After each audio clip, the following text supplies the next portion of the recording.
Ang ating ebanghelyo ngayong Huwebes, ika-26 na araw ng Oktubre, ay nagmula kay San Lucas.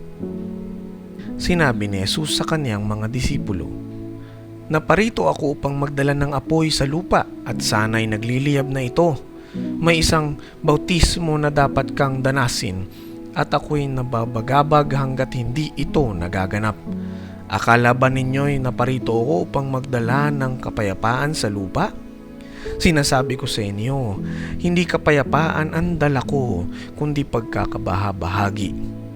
Mula ngayon, ang 5 sa isang sambahayan ay mahahati, 3 laban sa 2 at 2 laban sa 3. Ang ama laban sa anak na lalaki at ang anak na lalaki laban sa ama.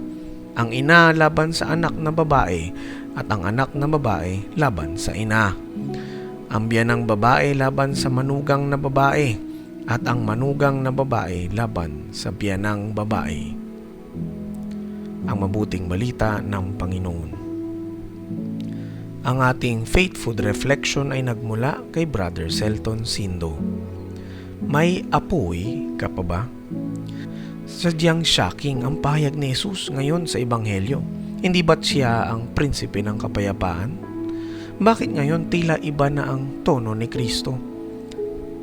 Hindi literal na hangad ng kanyang pagparito ang wasakin ang bawat sambahayan, kundi nais lamang niyang bigyan diin sa eksaheradong pamamaraan ang kahalagahan ng wastong pagpili at kung ano ang ibubunga ng radikal na pagsunod sa kalooban ng Diyos.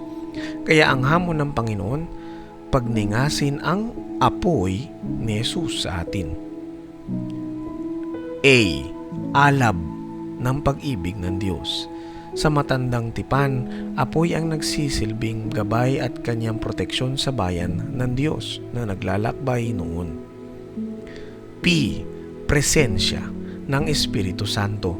Sa bagong tipan, mga dilang apoy ang nagpabagong ganap sa buhay ng mga alagad.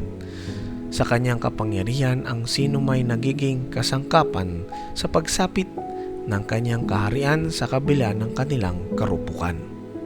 O. Ora mismong pagsunod sa kalooban ng Diyos.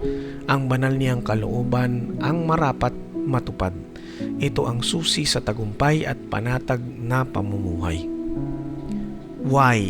Yaman ng ating relasyon sa Panginoon. Sa Kanya'y walang dapat makahigit o makapalit, maging sa ating panlupang kaugnayan o kayamanang makasanlibutan. Si Jesus ay walang dapat karibal. Siya lamang ang tanging una, wala nang iba. Paano ka ba nagiging instrumento upang ganap na maipalaganap ang apoy na dala ni Jesus sa ikatutubos nating lubos?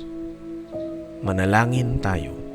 Jesus, ang apoy nawa ng iyong pag-ibig ang ganap na magpabago sa aming pagkatao sa kapangyarihan ng Espiritu Santo.